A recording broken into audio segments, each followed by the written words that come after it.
Hello, everybody, and welcome to another episode of Pine Tar Rosin. Uh, so we've had a tough time the last couple of days trying to find an open slot that all three of us could be recording. So it's me again, Andy, and today I wanted to talk about velocity programs that have become such a big thing in the last, I would say, 6, 7 years. I first had mixed feelings about it. Driveline, I think, was the first to really implement not only the intention of throwing harder, but also the equipment, the accessories, the weighted balls. Um, I would say the plyo balls. The weighted balls have been around for a long time.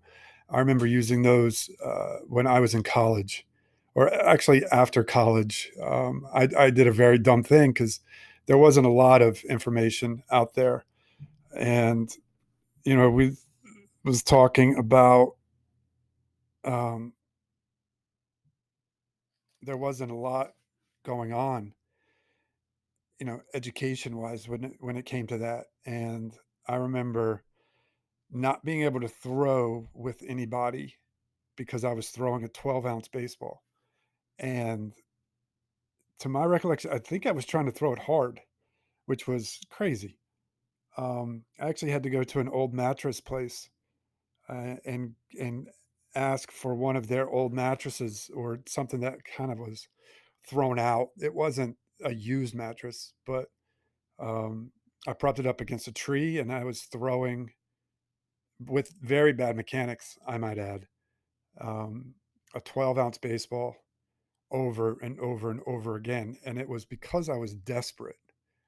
I think these programs are feeding off those kids that may throw strikes, but get hit a lot because they just don't throw hard enough. Um, and they're not good enough or good enough pitchers, or they don't have a good secondary or a third pitch that they can get by without throwing hard. So we've always told our kids, especially pitchers, you have to be either below bat speed or above bat speed to be successful. So you'll see, good teams get beat by somebody that throws very soft, doesn't throw hard at all, um, just because they're not used to it. And then that same team will probably have a tough time when they're facing a pitcher that it's 4 or 5, maybe 6 miles an hour over their average. Um, so if you're good at hitting 83 to 87 and you face a kid throwing 76, you're gonna have a tough time staying back. Saying it's going to be tough to pull the trigger as well for that same team when you're facing a kid throwing 93, 94. Um, but those kids that are 83 to 86, they're going to get hit hard just because they're at that other team's average hitting speed. So you've got to be able to throw, more pitches than just a fastball. You've got to learn how to throw backwards, meaning get ahead with your breaking ball, put them away with your fastball. You're going to have to be able to spot. So that takes too long. I think for this generation of kids wanting something so quickly, they want skills immediately, just like they get their information off the internet and everything else. And it's kind of dangerous. Um, Starting some of these velocity programs that I've heard, a lot of them, I wouldn't say a lot, but a fair number of kids get hurt. Uh, they either get a sore arm, which is not that bad. You can deal with it. But some have had other major problems. And it's not every program, but I think that's what you hear. You hear the nightmares of certain things. You don't always hear about the you either hear about the success stories or the nightmares. This kid completely changed his career because he added 4 or 5 miles an hour to his fastball during the off season. And now he's having a great year in spring training, and then he's making the big league team out of spring training. Those stories you hear about because it pumps up that program. And then you also hear, and you don't hear it from the program, but you hear kind of through the grapevine or from those, the parents or relatives of those that the nightmare of, they tore something. They tore their UCL. They need Tommy John, or they did this or did that. And I don't particularly think it's because of the program. I think it was just the last straw, because it's no one forced you to do it, and I'm pretty sure everybody knows the danger or the consequence of something going wrong with some of these programs. Um, it's just some of these throws are just weird, and they actually are now starting to give precedence to like a run and gun throw, which is kind of a full sprint into a crow hop. And they give you the velocity, the miles per hour that a certain player throws from that throw. So you'll have a kid that throws a run and gun at 98 miles an hour, but he throws at 86. So, okay, he has the potential to throw 98 miles an hour, but he has to have a running start. So, what are you going to do? You're going to have him start at second base, sprint to the rubber, crow hop, and then throw a 98-mile-an-hour fastball? Like, some of the stuff just doesn't make sense. So, it does for those, this is what I was saying before, it does make sense for those that are desperate for velocity. And I was. So when I came out of high school, I was probably throwing 78, which is nothing. The only potential I had was that I was a 6'4", 6'5" lefty with awful mechanics. So I was throwing 78. I probably got to 82, 83 coming out of college, 4 years of college at Campbell University. And a couple of episodes ago, I made fun that I was at Campbell before they got good. Um, but and I think that's strange. 78, and I never really worked out until I got to college. That wasn't a big thing back then. It only was a big thing when if you played football. Um, so I was a gangly 6'4", 6'5", probably weighed 180, 185 at the max when I graduated high school. And I only gained 4 or 5 miles an hour after 4 years of college baseball. So the intention, the objectives of a college athlete was not, it was to get outs, because that's what I've been told from day one. Throw strikes, get outs. Um, so when it does become an important factor now, when you start showcasing at 15, 16, 17 years old, velocity matters. I do understand velocity is never, but velocity does get people out. And the thing is, it allows you to get away, you can get away with more mistakes. If you miss down the middle of the plate, but you throw hard, he might not square you up. If you're throwing 85, 86, and that is his hitting speed, then he's gonna crush it. So yeah, if you're throwing 92, 93, and you miss down the middle of the plate, again, you might get away with it. He may foul it back. He might be on you, but his timing is off. So when you have a 16, 17-year-old kid and he's 78, 79 miles an hour, and he's gotten kids out because he throws a lot of strikes, the problem is those strikes get hit. So now he looks at himself, or he's been told by his travel ball coach that he needs to throw harder. Okay. How? Do you have a program? And if you don't, who should I go to? Well, a lot of these guys, I don't know if they completely experienced the idea of having to throw harder, and what natural velocity even looks like.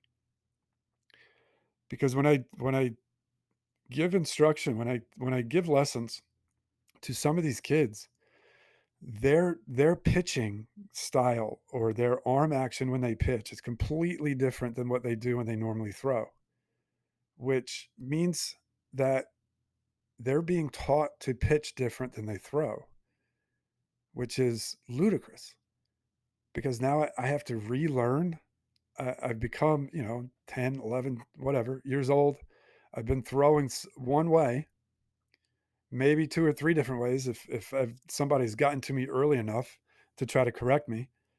And but now I want to pitch. Now you're going to teach me something different. Like that's the easiest part of pitching is the fact that you should be able to or give yourself time enough to throw the pitch the same way as you throw. The only difference between pitching and throwing is the fact that you're bringing your leg up, and you really don't even have to do that. You can slide step every time.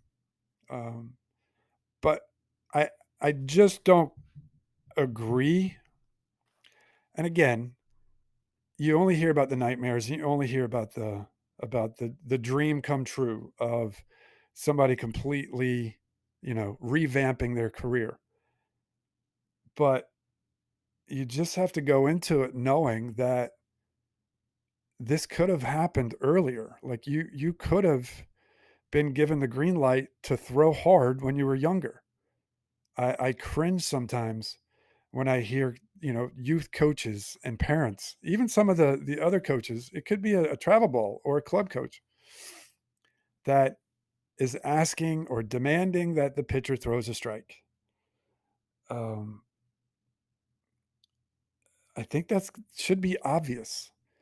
And I don't know if I've said this before on one of the solo things, but I don't think in the last 6 or 7 years that I've actually asked a kid to throw strikes. I've asked them to make adjustments so they could, remember what we talked about earlier, like whether it was a lesson or the last game that you pitched, you're either getting forward too soon, so you need to finish your leg lift or your arm is late or too slow, or it's a combination of both. But I've never asked for a kid to throw a strike. Not in the last 6 or 7 years. Um, because I think that's obvious. That's like telling an infielder after he makes an error not to make errors. Hey, don't walk this guy. Hey, this is the third or fourth hitter in their lineup. Don't let him hit the ball. Like these things are obvious. Some of them. Um, most of them is just the kids understand. They know what they know what the game is, but It it is a tough game when you have a kid trying to throw hard, but he's nowhere close to the plate. Got it. Okay. Then teach him how to be a little bit more under control, but to keep his aggression. So when I've asked certain kids or even some of the coaches, like, why you keep asking them to throw strikes? Well, you got to get outs, you got to throw strikes. Okay. Then tell them how to throw a strike. Have you thought about that? Do you even know how to throw a strike? And again, don't tell me the definition of a strike. Don't tell me, "Oh, well, he's supposed to throw it over the plate." Okay, how? He's supposed to hit the mitt. Okay, how? And now you're asking, some of the older guys, maybe a little bit more experienced guys, "Hey, you've got to miss when you're up 0-2, 1-2. I need you to miss up, or I need you to throw your curveball in the dirt." Okay, how? Um, how do you do that with mechanics that look like what you normally do when you're trying to throw a fastball? So I think, and I might have said this during the arm care sequence, but velocity, it should be coming from the body. It should be coming from your body's actions early in the delivery, not once you land and then you over rotate. So I want to ask if you guys would, the next time you watch a baseball game, watch where the pitcher goes after he throws the ball. And I know it's tough. I know because we're trained to watch him throw, follow, or track the ball towards the plate, and then you see what the hitter does. Um, don't do that. Try to watch the pitcher until he completes his action of movement. Watch him all the way through. And again, and I'm not apologizing for this. If I have mentioned this before, that's fine. Things that are repeated should be understood that they are important. I'm sure as a parent, you repeat yourself all the time. I'm sure as a partner to another person, you repeat things over and over. Apparently, they're either not getting it or it's just that important. So when either of us on here repeats something, then apparently it's pretty important. So I just want to get that out of the way. Um, so the being able to notice where the pitcher is going should allow you to understand the amount of rotation, the amount of aggression that they're creating once they land, once their front foot lands. That should be that should be a little bit more manageable. It shouldn't be that far off of your straight line from the rubber to the plate. I'm not saying it should be vanilla and you should stay your line the whole time, but you have to understand this. You're asking someone, especially if you've been telling them since they were very young, when they first learned how to pitch at 8, 9 years old, to throw strikes. And then now the focus, the objective has to be I want you to throw strikes, but I want you to throw harder. Like that is going to be a difficult thing to do. You're asking them to change their intent. And when you do that, there has to be a little bit more of a grace period between um, being able to throw those strikes that you were before because you're doing something different. You're creating actions that that allow for you to throw the ball with a little bit more velocity. So your control is going to be down. You're not going to be as controlled as you were before until you can get used to it. So especially let's say if you're trying to do this now during the season, and that's one of my main problems here with moving from New Jersey to North Carolina is the fact here in North Carolina, there's not much of an off season as there was in New Jersey. There we were done. I would say first week, if at all, it went into the second week of November, and then you're off until I think it was like the first Friday of March. So you have most of November, all of December, January, and February, and probably a week of March. Where in North Carolina, they're not done until the first week. It's like a month. So they're not done. We're not done here until the first week, maybe the second week of December, and then they start up in February. I remember playing my first college game. I think there at Campbell. I think it was like February 20th, and I don't believe that the high schools are too far behind, and they're playing. New Jersey, there's snow on the ground. There's it's still cold enough to the point where you're not playing, so there's not a lot of scrimmages, and you're inside throwing off a portable mound for the first 3 4 weeks maybe. You're probably not getting outside until April. So the time that these kids would have to change what they're doing, especially down here, so they're doing these weighted ball and velocity programs in like 2 months. There is no time for any kind of rest.